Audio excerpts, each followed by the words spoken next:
Hello everyone. तो कैसे हैं आप सब? आई होप आप सब अच्छे होंगे। स्वागत है आप सभी का आपके अपने चैनल जुनून पढ़ाई में। तो हम लोग जो यूपी ट्रिपल एससी पीईटी के लिए हिंदी की प्रैक्टिस सेट देख रहे थे, आज उसमें हम लोग देखेंगे अपना प्रैक्टिस सेट नंबर 13। ठीक है, इसके पहले हमने 12 प्रैक्टिस सेट ऑलरेडी देख लिया है। अगर आप लोगों ने नहीं देखा है तो उन्हें ज़रूर देख लीजिए। इन वीडियोस के माध्यम से हम लोग टोटल 15 मार्क्स की प्रिपरेशन कर रहे हैं। ठीक है, और इन 15 मार्क्स में आपको जो मतलब कि पैसेज है वो भी देखने को मिल जाता है।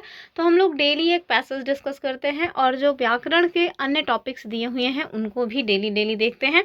तो चलिए देखते हैं आज क्या कुछ खास क्वेश्चंस हैं आपके लिए। वीडियो पसंद आती है तो लाइक शेयर करना ना भूलें, चैनल को सब्सक्राइब ज़रूर करके रखिए और अपने फ्रेंड ग्रुप में इसको शेयर भी कर दिया करिए। चलिए देखिए, पहला क्वेश्चन आपसे क्या कह रहे हैं। पहला क्वेश्चन में कह रहे हैं कि चलिए बताइए, जो नया मुल्ला प्याज ज्यादा खाता है इसका सही अर्थ क्या होगा। ठीक है, यानी कि जो वाक्य मतलब लोकोक्तियां और मुहावरे होते हैं उसमें पहला ये जो क्वेश्चन है बना हुआ है कि नया मुल्ला प्याज ज़्यादा खाता है, इसका सही अर्थ आपको बताना है। ऑप्शंस देखिए कि प्रारंभ में अधिक शौक का होना, दूसरा मुल्ला प्याज का शौकीन होता है, बिल्कुल नहीं। खाने पीने का शौकीन, बिल्कुल नहीं। मुल्ला की प्याज प्रियता, ये भी नहीं होगा। अब देखिए इसका जो सही उत्तर है वो क्या हो जाएगा, प्रारंभ में अधिक शौकीन होना। एक गांव में और कहावत है कि नया धोबी कथरी में साबुन लगावत है। आप लोगों ने पता नहीं सुना है कि नहीं, लेकिन इसी तरह का मिलता जुलता वो भी है। ठीक है, चलिए तो जो नया मुल्ला प्याज ज़्यादा खाता है ये एक तरह की लोकोक्ति है और इसका मतलब क्या होता है कि प्रारंभ में किसी भी चीज़ को लेकर के अधिक शौक होता है। ठीक है, चलिए आगे देखिए अगला क्वेश्चन। नेक्स्ट क्वेश्चन कह रहे हैं कि सांच को आँच नहीं, इस लोकोक्ति का अर्थ आपको बताना है। और देखिए वीडियो री एग्जाम का क्वेश्चन है। ऑप्शंस क्या है हमारे पास कि सच्चे व्यक्ति को हर कोई झुठला सकता है, तो ऐसा थोड़े ना होता है। दूसरा, सच्चे व्यक्ति से सभी व्यक्ति प्रसन्न होते हैं, तो ये तो बिल्कुल भी संभव नहीं है। जो ज़्यादा सही बोलता है उससे ज़्यादा ही लोग परेशान रहते हैं। कह रहे हैं सच्चे को डरने की आवश्यकता नहीं, यही बहुत ठीक है। और डी है कि सच्चे व्यक्ति को डरने की आवश्यकता नहीं, डरने की आवश्यकता बिल्कुल भी नहीं है। तो जो सांच को आँच नहीं लोकोक्ति है, इसका सही अर्थ हो जाएगा कि सच्चे को डरने की आवश्यकता नहीं है। ठीक है, अगला क्वेश्चन देखिए, कह रहे हैं कि एक अनार 100 बीमार, इस लोकोक्ति का सही अर्थ बताइए। और ये भी मतलब बहुत पूछी जाती है। ऑप्शंस क्या हैं कि एक, वस्तु के ग्राहक अनेक, दूसरा संग न होना, तीसरा है प्राण सबसे प्रिय होते हैं। तो ये उत्तर तो नहीं होगा, लेकिन बात ठीक है कि प्राण सबसे प्रिय होते हैं। ठीक है, लेकिन ये इसका उत्तर नहीं है। और डी क्या है, कपटपूर्ण व्यवहार करना। तो देखिए एक अनार 100 बीमार, इस लोकोक्ति का जो सही अर्थ है वो होता है एक वस्तु के अनेक ग्राहक होना। ठीक है, तो यहाँ पे देख लीजिए इसका वाक्य प्रयोग भी दिया हुआ है कि नौकरी के 10 लाख पद के लिए लाखों आवेदन पत्र देख करके एक अनार 100 बीमार वाली कहावत जो है वो चरितार्थ होती है। तो अब देखिए जो आरओ का एग्ज़ाम हुआ है अभी हाल ही में, उसमें लगभग 400 के आसपास पद थे। ठीक है, और उसमें फॉर्म सुनने में आ रहा था 11-12 लाख के आसपास भरे हुए थे। तो ये क्या है, यही तो है एक अनार 100 बीमार। अभी पीसीएस का ही देख लीजिए, पोस्ट इतनी कम आती है लेकिन फॉर्म इतने सारे भरे जाते हैं। चलिए अगला क्वेश्चन देखिए, कह रहे हैं कि मान न मान मैं तेरा मेहमान, ये जो कहावत है इसका सही अर्थ आपको बताना है। ऑप्शंस देखिए कि जबरदस्ती गले पड़ना, दूसरा है मेहमान न बनना, तीसरा है मेहमान नवाजी करना, जबकि चौथा क्या है, मेजबानी करना। ठीक है, उत्तर देखिए क्या होगा। इसका जो सही उत्तर है कि मान न मान मैं तेरा मेहमान, ये हो जाएगा जबरदस्ती गले पड़ जाना। तो किसी के अगर जब आप जबरदस्ती गले पड़ रहे हैं तो उस व्यक्ति के मन में यही होता है कि मान न मान मैं तेरा मेहमान। ठीक है, चलिए यहाँ पे आपको वाक्य प्रयोग भी करके दिखा दिया है कि रमेश, मैं तुम्हें अपने घर नहीं ले जा सकता। ठीक है, तो आप किसी से, कोई रमेश नाम के भाई साहब हैं, उनसे आप कह रहे हैं देखो भाई हम तुम्हें अपने घर नहीं ले जा सकते, अब क्यों हमारे गले पड़ रहे हो। तो यही तो है मान न मान मैं तेरा मेहमान। ठीक है, चलिए आगे देखें अगला क्वेश्चन। अगला क्वेश्चन जो है विलोम शब्द आपसे पूछ रहे हैं कि यश शब्द का विलोम बताइए, यानी विपरीतार्थक बताइए। ऑप्शंस क्या है हमारे पास, हानि, तो हानि का तो होता है लाभ, यानी कि लाभ का विलोम होता है हानि। ठीक है, तो ये तो नहीं होगा। अपमान का क्या होता है, तो ये होता है मान या सम्मान। ठीक है, अपयश, तो यश का जो है वो हो जाएगा अपयश। दुर्भाग्य का क्या हो जाएगा, भाग्य या फिर सौभाग्य। ठीक है, चाहे आप भाग्य कहें या फिर सौभाग्य कहें, इसका जो मतलब विपरीत होता है वो होता है दुर्भाग्य। ठीक है, तो इसका सही उत्तर क्या हो जाएगा, ये जो इसका सही उत्तर है वो हो जाएगा ऑप्शन सी वाला, यानी कि यश का विलोम होगा अपयश। ठीक है, चलिए आगे देखिए अगला क्वेश्चन। और अगर अभी तक आप वीडियो में बने हुए हैं तो लाइक ज़रूर कर दीजिए वीडियो को, ठीक है। चलिए आगे देखिए। अगर आप चाहते हैं कि ये पीडीएफ आपको मिल जाए तो इसके लिए आपको हमारा टेलीग्राम चैनल ज्वाइन करना पड़ेगा। टेलीग्राम चैनल की जो लिंक है वो हमने अपने इसी वीडियो के डिस्क्रिप्शन बॉक्स में दी हुई है, ठीक है। तो वहाँ से जा कर के आप जो अन्य वीडियोज़ हैं उन्हें भी देख सकते हैं और साथ में जो हमारे पीडीएफ वगैरह हैं वो भी देख सकते हैं। कोई अगर नई खबर आती है एग्ज़ाम से रिलेटेड तो वो भी आपको वहाँ पे मिल जाती है। अन्य किसी प्रकार की कोई पीडीएफ वगैरह है तो वो भी आपको वहाँ मिल जाती है। आप टेलीग्राम चैनल ज़रूर ज्वाइन करके रखिए, वहाँ आपके काम की ही चीज़ें आपको देखने को मिलेंगी। अन्यथा बेवजह की कोई भी चीज़ आपको हमारे चैनल पे मिलेगी ही नहीं, फिर चाहे वो टेलीग्राम हो चाहे हमारा यूट्यूब हो, ठीक है। चलिए आगे देखिए अगला क्वेश्चन। यहाँ पे क्या कह रहे हैं कि मितव्यय का विलोम डैश डैश होता है, ठीक है। तो आपको बताना है मितव्यय का जो विलोम है वो क्या होगा, ठीक है। मितव्यय मतलब क्या होता है, कम खर्च करने वाले लोग, ठीक है। ऑप्शन देखिए, अपव्यय, कृपण, अल्पव्यय या फिर बहुव्यय। तो क्या हो जाएगा, मितव्यय का हो जाएगा अपव्यय, ठीक है, यानी कि ज़्यादा खर्च करने वाला। उत्तर क्या होगा, ऑप्शन ए वाला, ठीक है। अगला क्वेश्चन देखिए और इसका एक्सप्लेनेशन भी देख लीजिए। जैसे कृपण है तो कृपण का विलोम क्या हो जाता है, तो कृपण मतलब होता है कंजूस टाइप का, और इसका उत्तर मतलब कि इसका जो विलोम है वो होता है दानी या फिर उदार प्रवृत्ति का। और जो अल्पव्यय है इसका मतलब कि होता है कम खर्च करना, और जो मतलब कि इसका विलोम हो जाएगा वो हो जाएगा बहुव्यय अर्थात ज़्यादा खर्च करना, ठीक है। चलिए अगला क्वेश्चन देखिए, कह रहे हैं कि हमारा भावी जीवन निसंदेह उज्जवल होगा में रेखांकित शब्द का विलोम बताइए। और रेखांकित क्या है, भावी, ठीक है। तो भावी शब्द जो है इसका आपको विलोम बताना है, ठीक है। ऑप्शन देखिए, पूर्व, तो पूर्व तो बिल्कुल नहीं होगा। पूर्व का क्या विलोम होगा, पश्चात, ठीक है, या पश्चिम, जो भी आप कहना चाहें। अतीत का क्या हो जाएगा, तो अतीत तो इसका नहीं होगा। अतीत मतलब होता है जो पीछे घटना घट चुकी है, ठीक है। और सी क्या, नहीं अतीत ही तो है। भावी, भावी मतलब होता है भविष्य में, तो भावी का जो मतलब कि विलोम होगा वो हो जाएगा अतीत। ये बात तो ठीक है, ठीक है। तो यही इसका उत्तर हो जाएगा ऑप्शन बी। भविष्य का क्या होता है, तो भविष्य का होता है भूत, यानी कि भविष्य में जो घटना घटने वाली है उसी को तो हम कहते हैं भावी, ठीक है। तो और इसका क्या हो जाएगा, भूत, यानी कि जो बीत चुका है। वर्तमान तो नहीं होगा, ठीक है। तो इसका जो सही उत्तर है वो क्या हो जाएगा कि भावी जो शब्द है इसका विलोम हो जाएगा अतीत, ठीक है। भावी जो भविष्य में होगा, अतीत अर्थात जो बीत चुका है, ठीक है।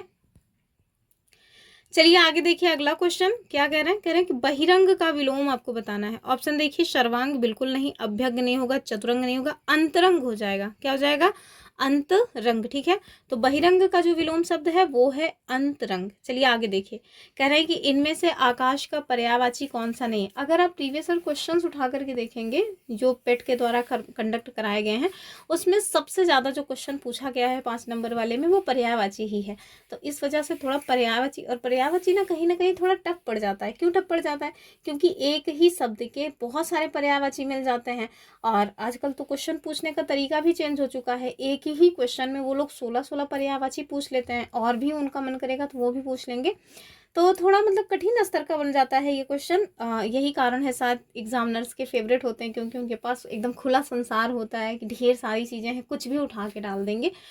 लेकिन अगर आप मतलब प्रीवियस क्वेश्चंस ना केवल यूपी ट्रिपल एससी के अन्य भी जो एग्ज़ाम्स होते हैं उन्हें एनालिसिस करेंगे तो आप देखेंगे कि कुछ खास जो है शब्द होते हैं जो अक्सर एग्ज़ाम्स में घूम फिर करके पूछे जाते हैं, तो उन्हीं को थोड़ा देख लीजिए। बाकी तो बहुत सारे शब्द हैं, हर शब्द के 10 शब्द मिल जाते हैं। चलिए देखिए, कह रहे हैं कि इनमें से आकाश का पर्यायवाची कौन सा है, ठीक है। तो कौन सा है, नहीं कौन सा नहीं है पूछना, ठीक है। तो नहीं शब्द को ध्यान से देख लीजिए, क्या कह रहे हैं कि इनमें से कौन आकाश का पर्यायवाची नहीं है। चलिए देखिए, ऑप्शन क्या है हमारे पास जो ऑप्शन है वो आपको दिख रहा है व्योम, अवनी, नभ और अनंत, ठीक है। तो क्या क्या है, एक तो व्योम है, दूसरा है अवनी है, तीसरा है नभ और अनंत। आप देखिए जो अवनी शब्द है ना ये आकाश का पर्यायवाची नहीं है, बाकी सारे के सारे शब्द जो है वो आकाश के पर्यायवाची हैं। तो आकाश के पर्यायवाची में आपको व्योम भी मिलेगा, नभ भी मिलेगा, अनंत भी मिलेगा, लेकिन अवनी नहीं होता है। क्यों, क्योंकि अवनी तो मेरे ख्याल से पृथ्वी का होता है, ठीक है।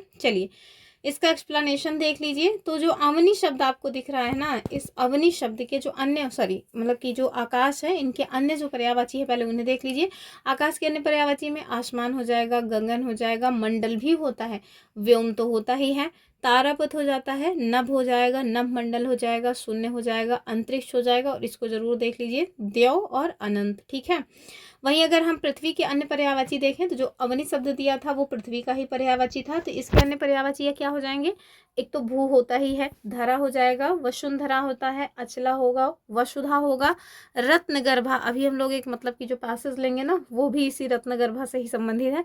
धरती हो जाएगा, क्षिति, ध्यान से देखिए, क्षिति, उर्वी, और ये क्या है? भूमि और अवनी। ठीक है, अवनी है, अवनी नहीं है। ठीक है, स्पेलिंग्स वगैरह पे ध्यान दीजिए। चलिए देखिए अगला क्वेश्चन, कह रहे हैं दिए गए विकल्पों में से सुधा का समानार्थी यानी कि सुधा का पर्याय कौन सा है?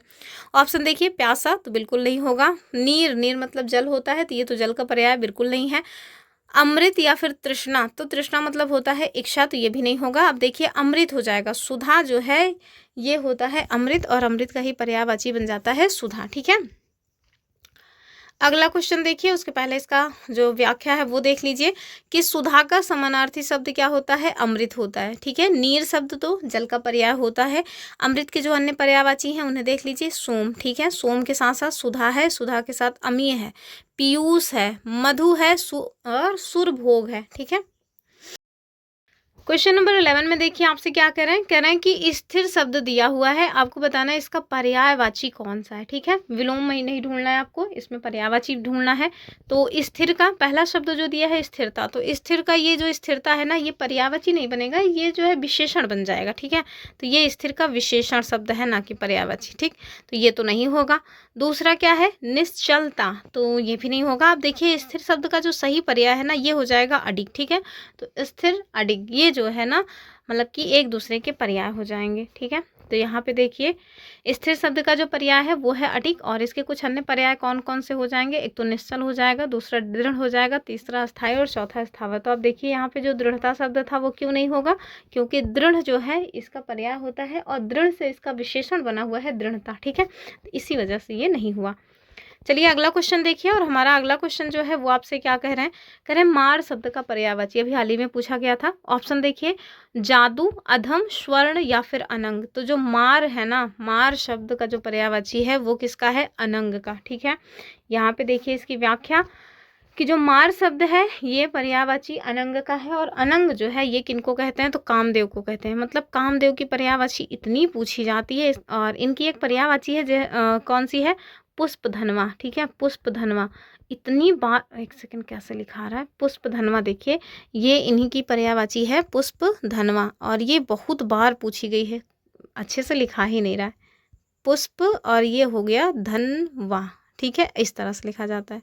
तो पुष्प धनवा इन्हीं कामदेव की ही पर्यायवाची है, बहुत बार पूछी गई है। RO PCS UP SSC मतलब हर एक ने पूछ रखा है। तो चलिए इनका जो सही उत्तर है मार, मार जो पर्यायवाची है वो अनंग का है, और अनंग किनको कहते हैं? कामदेव को कहा जाता है। इनके कुछ अन्य पर्यायवाची में आपको कौन कौन देखने को मिलेंगे? एक तो आपको अनंग दिया ही गया है, पुष्प धनवा हमने बता ही दिया है। अब आगे देखिए, मनमथ इन्हीं के पर्यायवाची है, मदन भी इन्हीं की है, रति के पति अर्थात रतिपति भी इन्हीं को ही कहते हैं, कश्मेश कहा जाता है, मनसिज कहा जाता है, इसके साथ साथ मनोज भी इन्हीं को कहते हैं। ठीक है, मकर ध्वज, कंदर्प और मीन के, तो इतनी सारी पर्यायवाची हैं। अभी और भी बहुत सारी होंगी जो यहाँ पे आपको नहीं दिखाई गई, जैसे पुष्प धनवा हमने बताया यहाँ नहीं बताई गई है, मनोज हमने बताया वो भी नहीं बताई गई है, तो ऐसे ही कुछ अन्य होंगे जो यहाँ आपको नहीं बताई गई। तो कुल मिलाकर के बहुत ही महत्वपूर्ण ये शब्द है। अगर आपको और भी जो पर्यायवाची कामदेव की दिखती हैं उनको देख लीजिएगा। ठीक है, अगला क्वेश्चन देखिए, कह रहे हैं किस विकल्प में शब्द युग्म का अर्थ भेद सही नहीं है? तो चलिए देख लेंगे। शब्द युग्म क्या होते हैं? इन्हीं को कहा जाता है समश्रुत भिन्नार्थक, अर्थात सुनने पढ़ने में आपको लगेगा कि एक ही शब्द है लेकिन अर्थ भिन्न भिन्न होते हैं। जैसे हमने उस दिन बताया था अली और अली। ठीक है, जैसे जो है अली और अली, अली का मतलब क्या होता है? तो जैसे जो अली है उसका मतलब होता है भंवरा, और अली का मतलब जो होता है वो होता है शकी। ठीक है, और यहाँ पे देखिए क्या क्या है आपके पास। कह रहे हैं प्रवाल और प्रवार। तो प्रवाल और मतलब कि प्रवार ये ठीक ही तो दिख रहा है। दामन और दमन, तो दामन मतलब आंचल होता है ना, दामन मतलब कि साड़ी का जो पल्लू होता है उसी को कह देते हैं दामन, और दमन मतलब दबाना, तो ये तो ठीक है। और तीसरा क्या है? नेति और नेति, ये देखिए नेति और नेति अनंत बंधन दिया है। अनल और अनिल ये तो कई बार बता चुके हैं। अनल मतलब होता है आग और अनिल मतलब होता है हवा। ठीक है,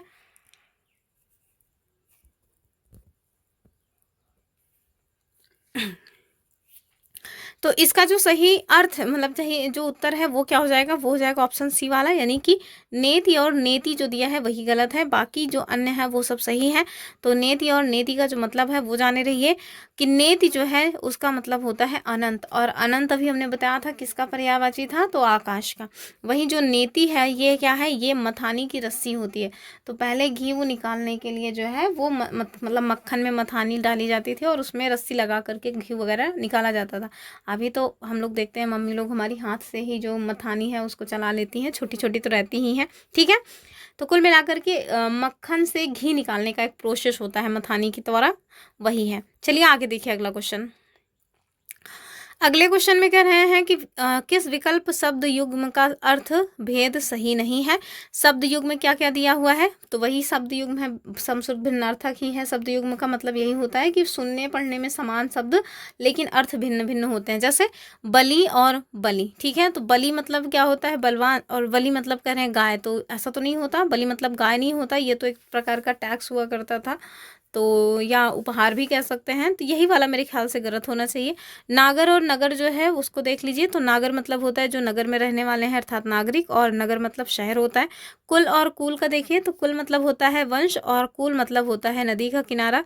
अनल और अनिल, तो अनल मतलब होता है अग्नि और अनिल मतलब पवन या हवा। ठीक है, तो ये सब ठीक है, ये वाला ही गलत है। ठीक, तो ये वाला क्यों गलत है, क्योंकि जो बलि और बलि शब्द युग्म है इसका सही अर्थभेद क्या हो जाएगा, तो बलि मतलब होता है वीर और बलि मतलब होता है बलिदान, या वही मैंने बताया ना कि पहले जो है और राजाओं को बलि जो है वो एज अ टैक्स दिया जाता था। अब ऐसा मत समझ लीजिएगा कि बलि मतलब बकरे की बलि, भैंसे की बलि, नहीं, वो बात नहीं है। ठीक है, चलिए आगे देखिए।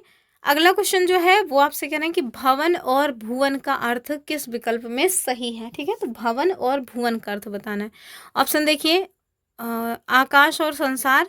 भवन मतलब क्या होता है, तो भवन मतलब तो घर होता है। ठीक है, और भुवन मतलब क्या होता है, तो वो त्रिलोक मतलब तीनों लोकों टाइप का होना चाहिए। तो देखिए भवन का क्या होगा, 14 लोक तो नहीं होगा, प्रासाद भी नहीं होगा, सी वाला हो जाएगा। ठीक है, सी क्यों हो जाएगा, क्योंकि भवन जो है उसका मतलब होता है महल या फिर भवन। ठीक है, भवन अर्थात घर, और भुवन मतलब क्या होता है, तो तीनों लोक अर्थात संपूर्ण जगत की बात हो रही है। तो इसका जो सही उत्तर है वो हो जाएगा ऑप्शन सी वाला। ठीक है, चलिए आगे देखिए अगला क्वेश्चन, क्वेश्चन नंबर 16 कह रहे हैं कि समश्रुति भिन्नार्थक शब्द युग्म लक्ष्य और लक्ष्य, इसका सही उचित अर्थ क्या है ये बताना है। लक्ष्य मतलब उद्देश्य होता है, ये तो एकदम कंफर्म है। अगर ये कंफर्म है तो फिर और ज़्यादा आगे जाने की ज़रूरत ही नहीं है, आपको इसका उत्तर ही मिल गया कि लक्ष्य मतलब होता है उद्देश्य, और लाच जो है यानी कि ये जो यहाँ पे लक्ष्य दिया हुआ था इसका मतलब होता है लाख अर्थात गिनती। ठीक है, चलिए आगे देखिए। कह रहे हैं कि जिसका विभाजन नहीं किया जा सके, तो अनेक शब्दों के लिए एक शब्द की बात आ रही है कि जिसका विभाजन नहीं किया जा सके उसके लिए कौन सा शब्द उपयुक्त होगा। ऑप्शन देखिए, अविभाज्य, अविभक्त, अखंड या फिर अखंडित। तो इसका तो उत्तर हो जाएगा अविभाज्य। ठीक है, तो जिसका विभाजन ना किया जा सके वो हो जाएगा अविभाज्य, और जिसको विभक्त ना किया जा सके उसके लिए हो जाएगा अविभक्त। ठीक है, चलिए कह रहे हैं कि जो भूमि उपजाऊ हो यानी कि जिसमें गल्लापाती होता हो उसके लिए क्या होगा, अजर। तो अजर तो नहीं होगा, जिसकी मृत्यु ना हो उसे अमर कहते हैं, और जिसको कभी बुढ़ापा ना आए उसको क्या कहते हैं, अजर। ठीक है, तो अजर का मतलब क्या होता है, तो अजर का मतलब तो होता है जिसे कभी बुढ़ापा ना आए, कभी बुढ़ापा ना आए। ठीक है, तो उसे हम क्या कहते हैं, मतलब कि अजर कहते हैं। जैसे किनको कहा जाता है अजर अमर, तो पता है कि नहीं, भगवान हनुमान जी को। ठीक है, उर्वर भूमि, तो जहाँ पे गल्लापाती हो जाती है यानी कि जो भूमि उपजाऊ हो उसे कहते हैं उर्वर भूमि। बंजर तो भैया रेह वाली जो मिट्टी हो जाती है जिसमें कोई भी गल्ला पानी नहीं होना है, बस खाली पीली ऐसे ही मतलब झुराते हुए आपको दिखेगी, रेह रेह दिखेगी दूर दूर तक, वो है बंजर भूमि। तो इसका उत्तर क्या हो जाएगा कि जो भूमि उपजाऊ हो उसे हम क्या कहेंगे, उर्वर। ठीक है, अगले क्वेश्चन में आपसे कह रहे हैं कि जिसने जो ऋण है वो चुका दिया हो, इस शब्द समूह के लिए एक शब्द बताइए। तो जिसने अपना ऋण वगैरह लिया था उसको चुकता कर दिया है, उसको हम क्या कहेंगे? ऋणी। नहीं, जिसने ऋण लिया होता है उसे कहते हैं ऋणी। उऋण देखिए इसका सही हो जाएगा, ठीक है। कृतज्ञ मतलब क्या होता है? तो उपकार को मानने वाला, और कर्जदार तो जो कर्जा लिया हुआ है वो कर्जदार है। तो इसका जो सही उत्तर है वो क्या हो जाएगा? वो हो जाएगा उऋण। कहते हैं ना कि मतलब उसके पैसे से अगर उऋण हो जाते तो बस समझ लीजिए गंगा नहा लिए। तो वही है उऋण, अर्थात किसी का लिया हुआ ब्याज था या लिया हुआ ऋण था उसको चुकता कर दिए, अर्थात उऋण हो गए, ठीक है। चलिए आगे देखिए, अब हमारा गद्यांश आ चुका है। आज हमने लास्ट में एकदम गद्यांश रखा है, अक्सर हम लोग लास्ट में ही देखते हैं गद्यांश। तो 20 नंबर से लेकर के 24 नंबर तक आपको गद्यांश देखना है। और क्या कह रहे हैं आपसे कि निम्नलिखित गद्यांश को पढ़ करके पूछे गए प्रश्नों के सही उत्तर आपको देना है, ठीक है। चलिए, रत्नगर्भा, मैंने कहा था ना कि रत्नगर्भा से ही रिलेटेड क्वेश्चन हैं। तो देखिए क्या कह रहे हैं पैसेज में आपसे कि इस रत्नगर्भा वसुंधरा के अंतः स्थल में हीरे मणि माणिक्य और संपदा का अभाव नहीं है, ठीक है। तो रत्नगर्भा वसुंधरा अर्थात रत्नों से भरी हुई जो हमारी वसुंधरा अर्थात पृथ्वी है, उनके अंतः स्थल यानी कि जमीन का जो अंदरूनी हिस्सा है वहाँ पे यदि आप देखें तो हीरे मोती और जो माणिक्य हैं उनकी कमी बिल्कुल भी नहीं, ठीक है। धरती का विस्तीर्ण अतल गर्भ अनंत धनराशि से भरा हुआ है, अर्थात जो भूमि के अंदर वाला हिस्सा है वो आप देखिए तो वहाँ पे आपको अपार संपत्ति, अपार धन संपदा जो है वो देखने को मिल जाएगी। बस आवश्यकता क्या है? आवश्यकता है इसके वक्ष को अर्थात इसकी छाती को चीर करके उन्हें उगलवा लेने वाले दृढ़ संकल्प और साहस की। और लोग करते ही हैं, तभी तो इतने सारे जो धन संपदा है, इतने सारे जो खनिज वगैरह हैं वो निकलते हैं। आगे देखिए, धरती के अंदर विद्यमान धनराशि के कारण ही धरती क्या कहलाती है? वसुंधरा कहलाती है, ठीक है। इस धरा पर, धरा मतलब होता है पृथ्वी, तो पृथ्वी का पर्याय है धरा, ठीक है। तो इस पृथ्वी या इस धरा पर रहने वाले कुछ लोग ऐसा मानते हैं कि यदि, ये है यदि, ठीक है, यदि भाग्य में नहीं तो हथेली पर आई वस्तु भी नष्ट हो जाती है, ठीक है। तो कहता है ना कि एक कहावत आपने सुनी होगी कि कोई आपकी मतलब कि हाथ से कुछ भी छीन के ले जा सकता है लेकिन भाग्य से नहीं, तो वही है, उसी पे व्यंग है कुल मिलाकर के, आप समझ लीजिए, ठीक है। आगे देखिए, जब हम अपना चिंतन केवल भाग्यवाद को आधार मानकर करते हैं तो हम लक्ष्य की प्राप्ति के लिए अपेक्षित प्रयत्न नहीं करते, ठीक है। प्रयत्न के अभाव में फल भी नहीं मिलता और लोग भाग्य को दोष देते रह जाते हैं कि हमारे तो भाग्य में ही नहीं था, ठीक है। आगे देखिए, ऐसे भाग्यवादी लोगों को कायर माना जाता है। अकूत संपदा तो उसी को ही मिल सकती है जो पूर्ण संकल्प के साथ कार्य में प्रवृत्त हो। जैसे अर्जुन का ध्यान पक्षी की बेधे जाने वाली आंख पर था, उसी प्रकार जो लक्ष्य के प्रति एकनिष्ठ होकर सतत प्रयासशील रहता है, समय के परिपाक के साथ उस लक्ष्य को पाने में सफल हो जाता है। ऐसे लोग जो भाग्य के सहारे बैठे रहते हैं और प्रतीक्षा करते रहते हैं कि अली बाबा की सिमसिम वाली गुफा का द्वार कब खुलता है, उन्हें जब असफलता का अंधेरा अपने चारों ओर घिरता दिखाई देता है, तब वे पछतावा करते हैं कि उन्होंने व्यर्थ ही समय गंवा दिया। मनुष्य के पास सभी कुछ पा लेने की क्षमता होती है, पर कैसे उसे पाया जाएगा, उसके लिए संपूर्ण निर्णय शक्ति, दृढ़ संकल्प और अपेक्षित परिश्रम का आवश्यकता है, या परिश्रम आवश्यक है। कई बार लक्ष्य के एकदम समीप पहुंचकर हम प्रयत्न करना छोड़ देते हैं। अक्सर जो है एग्ज़ाम के टाइम में सब कि ये सारी चीज़ें होती हैं, हमें लगता है कि है यार, होना तो है नहीं, क्या मतलब है पढ़ाई करने का। तो ये सारी चीज़ें हमें थोड़ा सीखनी चाहिए। जो पैसेज वगैरह दिए जाते हैं ना, वो एक तरह से आपको कुछ नॉलेज देने के लिए ही दिए जाते हैं, ठीक है। आगे देखिए, भाग्य जैसे कोई वस्तु या तो होती ही नहीं और या परिश्रम की चाबी के साथ मिलकर भाग्य की चाबी जो है वो काम करती है। भाग्य की अकेली चाबी सफलता के ताले को नहीं खोल सकती। यही तो कारण है कि तुलसीदास जी ने कहा है, क्या कहा है कि कायर मनकर एक अधारा, दैव दैव आलसी पुकारा, ठीक है। तो ये किसकी कहावत है? ये तुलसीदास जी की कहावत है। चलिए देखिए, हमारे पास गद्यांश में जो पहला क्वेश्चन है वो क्या है कि गद्यांश में कायर किनको माना गया है। ऑप्शन क्या है, जो अपेक्षित परिश्रम से डर करके भाग्य का आश्रय लें तो इन्हें ही तो कहते हैं कि भैया ये लोग कायर हैं। दूसरा, जो युद्ध में शत्रु को पीठ दिखा करके भाग जाए, नहीं। जो पड़ोसी को ललकारने पर, बिल्कुल नहीं। मेहनत करने से पीछे ना हटे, बिल्कुल नहीं। उत्तर क्या हो जाएगा, ऑप्शन ए वाला कि जो है अपेक्षित परिश्रम से डर करके भाग्य के पल्लू में जा करके छुप जाते हैं, मतलब परिश्रम नहीं करेंगे, बस भाग्य में होगा तो मिल जाएगा। तो फिर ऐसा दिन कभी नहीं आएगा कि आप बिना परिश्रम के भाग्य में आपके कुछ आपको मिल जाए। ठीक है, चलिए आगे देखिए अगला क्वेश्चन। अगले क्वेश्चन में आपसे क्या कह रहे हैं कि भाग्य को दोष कौन लोग देते हैं। ऑप्शन देखिए, पहला क्या है, जो प्रयत्न के अभाव में फल न मिल पाने के कारण बचाव का बहाना खोजते हैं। दूसरा, जो परिश्रमी होते हैं और सफल हो जाते हैं, नहीं, बिल्कुल नहीं। कह रहे हैं जो किसी भी परिस्थिति का सामना करने के लिए तैयार रहते हैं, तो ये लोग कभी भी भाग्य को दोष नहीं देंगे।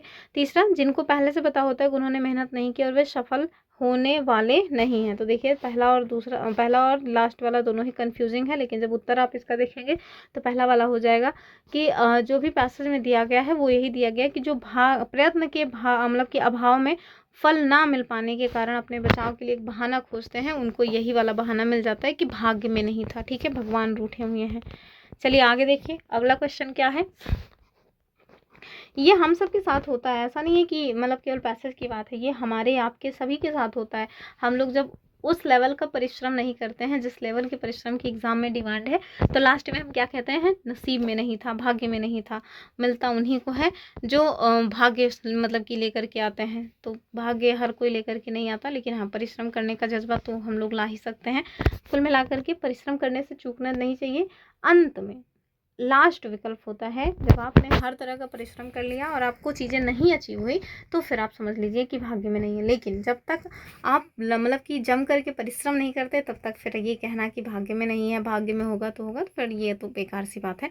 चलिए, कह रहे हैं परिश्रम शब्द की कौन सी व्याकरणिक इकाई है। ऑप्शन देखिए, सर्वनाम, संज्ञा विशेषण या फिर क्रिया विशेषण। तो परिश्रम क्या है, परिश्रम एक संज्ञा शब्द है। ठीक है, अगला क्वेश्चन देखिए क्या कह रहे हैं कि जब हम अपना चिंतन केवल भाग्यवाद को आधार मानकर करते हैं तब क्या होता है। ऑप्शन देखिए, हम पूरी तरह से मेहनत करते हैं, तो अगर भाग्यवाद को आधार मानेंगे तो मेहनत कहाँ करेंगे, फिर तो हम लोग आलसी हो जाएंगे, तो ये तो ठीक नहीं। हम सफल हो जाते हैं, तो नहीं, भाग्य को ही आधार मान के करेंगे तो कभी सफल नहीं होंगे, तब तो असफलता ही हाथ लगेगी हमेशा।